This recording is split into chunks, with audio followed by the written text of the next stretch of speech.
Hi and welcome to today's health conversation. Today we will deep dive into the test because, as you know, Eqology is a test-based health company where we have tests that find out the present status inside of your body and also solutions in form of products. And then you also retest to see the effect of the products. And since Eqology started with the test-based concept, more than 750,000 customers have taken control of their health with this concept. So the focus today will be on the omega-3 test, and we will deep dive into the test and how to actually take it. So the sentence, test, don't guess, is actually of relevance because you're actually guessing how much omega-3 you have in your body and in your diet if you do not test. So because we also know that most people do not get enough omega-3 in their diet and don't have enough in their body, or is not taken enough through supplementations. And they will only actually know their numbers by testing it. Even a lot of health professionals and nutritionists have lower omega-3 values than they expect. You should not guess. You should actually test. And then you take the products and then you test again so it proves the effect of the pure Arctic oil products. And it's also a very good retention tool.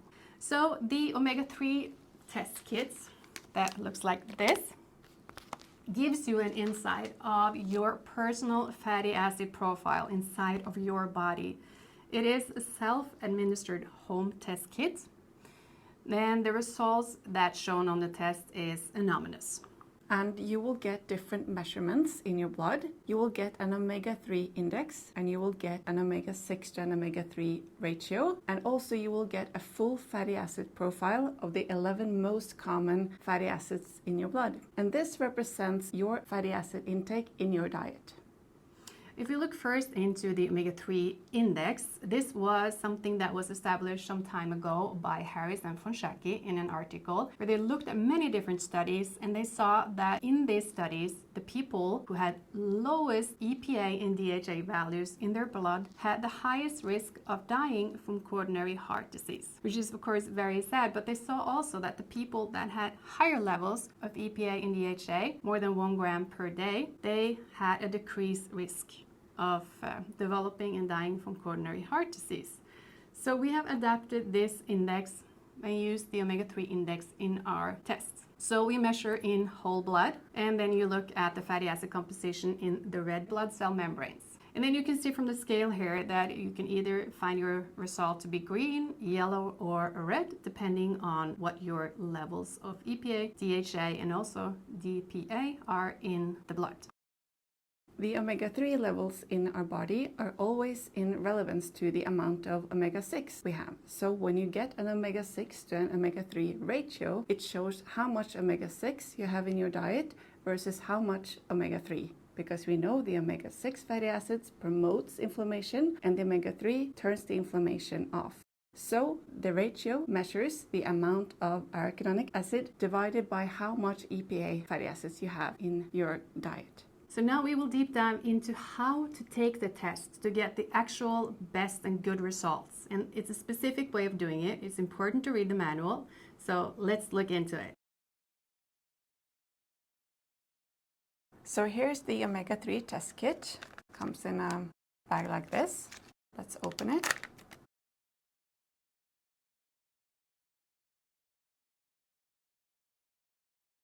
So here we have the needles to take the test, the blood test.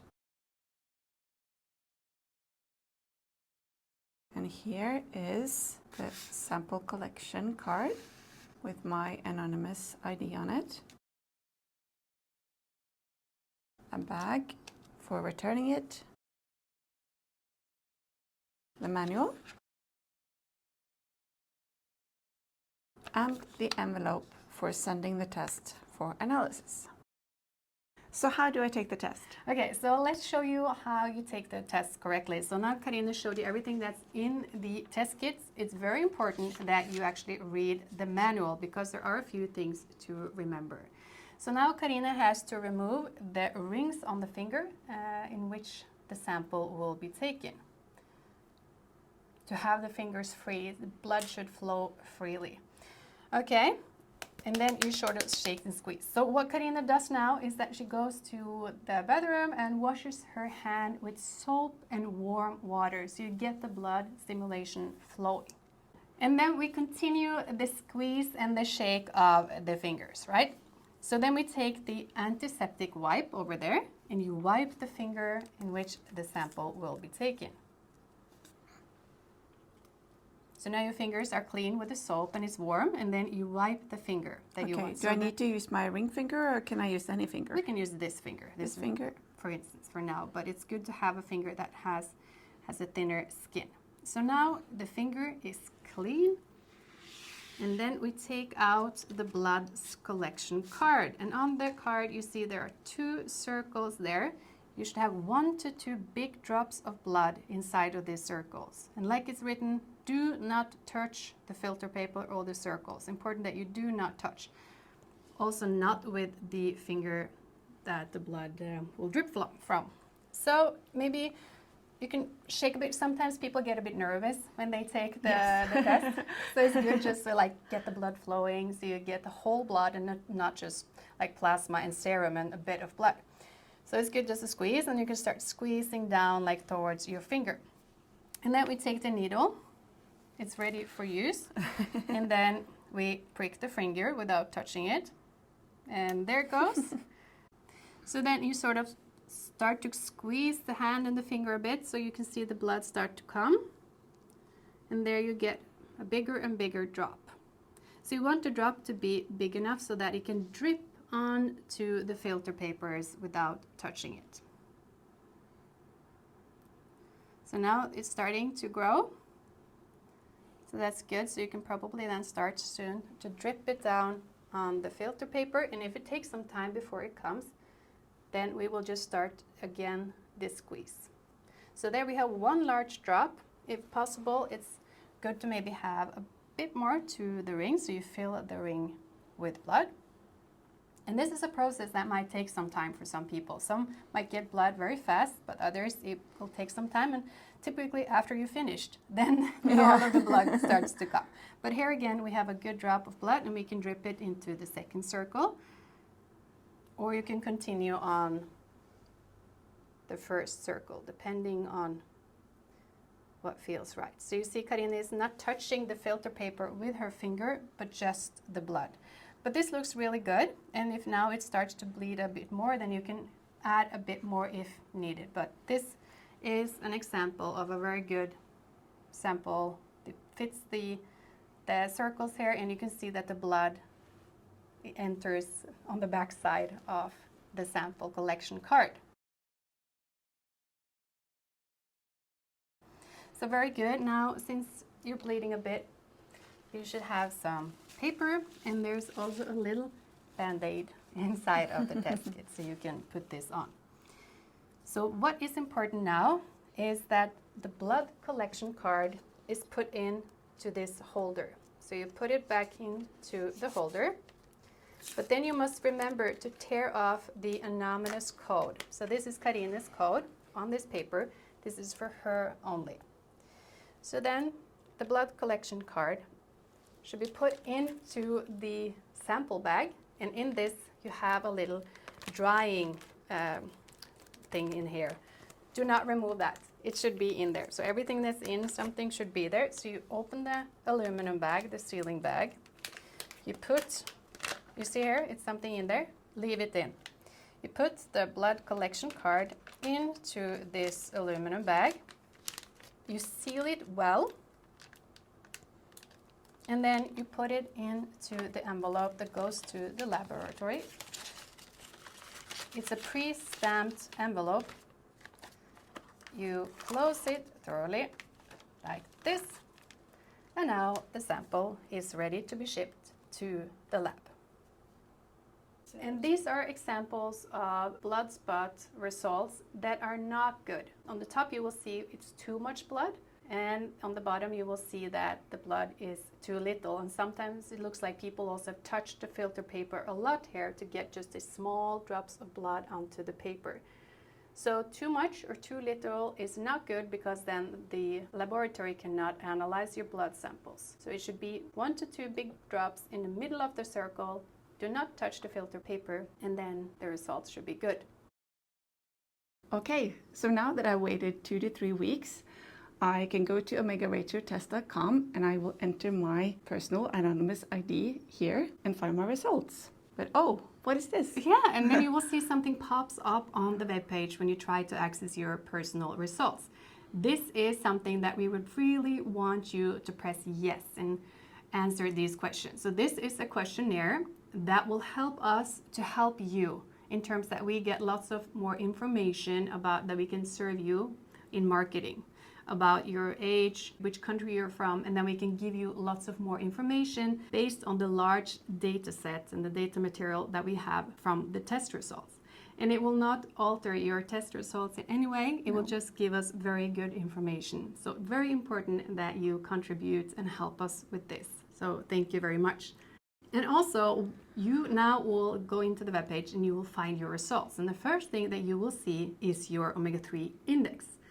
And the omega-3 index, like we say, it's characterized as a value that's red, or it's yellow, or it's green. And preferably, we want you to be in the green area. But for your first test, you might be in the yellow or the red. So this means the levels of EPA, DPA, and DHA inside of your body, that also represents your diet. And it shows how much omega-3 that you have been getting over time, and at least the last 120 days. And the next one you will see is then the omega-6 to omega-3 ratio. Yes, and you can see it's quite a similar scale with the red, yellow, and green areas. And again, this is where you see how much omega-6 you have compared to how much omega-3. And we want the omega-3 level to be as close as possible to the omega-6 level. You want to have maximum 5 times more omega-6 compared to omega-3. That's when you are in the green area. If you are between 5 and 10 times as much omega-6 as omega-3, we say you're in the yellow area, but above 10, your body can be in a pro-inflammatory environment, and you should take more omega-3 to get to a lower level. So how you achieve this is actually by taking the pure Arctic oils, because also we know that the lifespan of the red blood cells are around 120 days, or around 4 months. And after this time, you will actually then be able to see the effect of the products also in your blood by taking the test. So you use the products for 120 days, and you should get more than 1 gram of EPA and DHA per day. We say around 1 to 2 grams preferably. And you will get this by using the dosage on the bottling, which is 0.15 times your body weight usually. And some people, of course, may require more, but this is the average level that we say. So using the pure Arctic oil level products for 120 days, and then you take a new test. So to show you a real example on how to achieve good results, I show you my first and second test. So when I started in Ecology a year and a half ago, I had actually been taking omega-3 supplements for 15 years. But as you can see, my first results here to the left are not actually that good. I was just in the yellow area. And I was quite disappointed when I saw this, because I've been taking this omega-3 products for so many years. Then I started with Ecology's products, and as you can see, it's quite the difference. For the omega-3 index, I moved from 5.4% to 10.6%. And when it came to my omega-6 omega-3 ratio, I moved from an 8.1 to 1 to a 2.6 to 1. And so you can see that it will make a large difference to your results when you use the right products. Yeah, and absolutely also that is dosed according to what you need daily, that you get high enough dosage. So this is great results, Carine. So it's good to see actual proof on ourselves. Yeah. I have sort of the same story myself. So and the difference between taking high quality products and just some random product. Absolutely. And also you will find a new and updated full spectrum report, which shows all of these 11 fatty acids that we measure in the blood. And like Carine said, these 11 fatty acids, they represent your diet.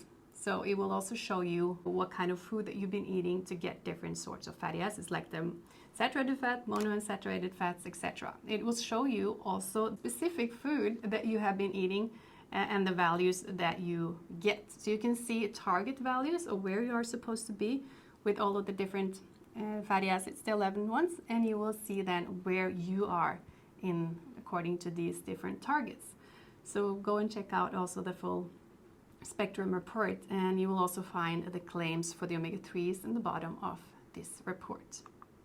So that was the omega-3 test. But we also have a test to measure the K2 and D3 levels in our blood. And when we measure the omega-3 levels, it shows us our fatty acid intake over the past 4 months. When it comes to the K2-D3, it's a little shorter. It gives you an insight to your daily intake because the turnover is not as long as for the omega-3 fatty acids. So this measures the serum concentration of K2 and D3 in our blood, and it indicates how much we have in our diet. And these are two nutrients that most of us don't get enough of through our diet. So it's important to measure where we are in our daily life. So for the K2 results, we really wish to have a level above 5. This can be hard to achieve, so we say a sufficient level is above 2, but we always strive to be above 5. And for the D3 levels, you see that there's a green area in the middle, so we can get too high levels of vitamin D3. However, this is really hard. We do see that people who take high levels of vitamin D3 over a long period of time still don't end up the higher levels. So we want you to be, we say that if you are below 50, you have a deficiency in vitamin D3, and you want to be over 60, but really we see benefits of getting higher results of vitamin D3. Yes, and you can achieve these good results by taking our products. As you know, we have the K2+D3 capsules and we have the K2+D3 drops. For the capsules, you have around 40 micrograms of vitamin D3 and 200 of K2. And for the drops, you have a bit higher of the vitamin D3 with 50 micrograms and 200 micrograms of K2. And the drops are suitable for vegans, and they're just different forms of getting your K2 and D3 during the day. In addition, of course, with the sun and also through some foods for K2. But these are great supplements to get. And you also then have the mineral test. Yeah.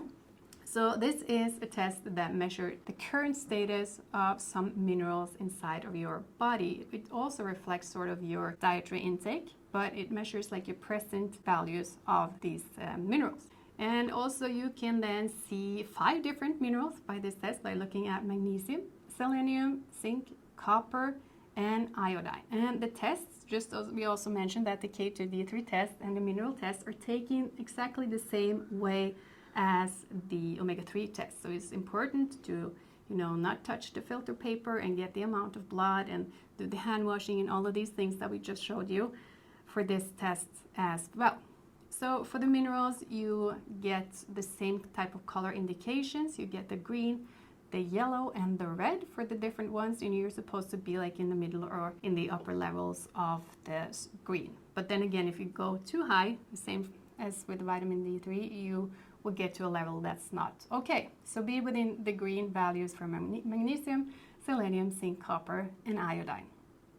And then we have 2 different vitamin and mineral supplements in our product line, the Nordic Energy Booster and the Essentials that can give you good level of different minerals each day. They're all just different dosing form and different sort of ingredients, so it depends on what you like. But this will be, supplements in accordance to or addition to your diet to get these different minerals. So these are the different tests, and we hope now that you test and don't guess, and that you also remember the importance of using the second test, especially for the omega-3 with your cells. So good luck.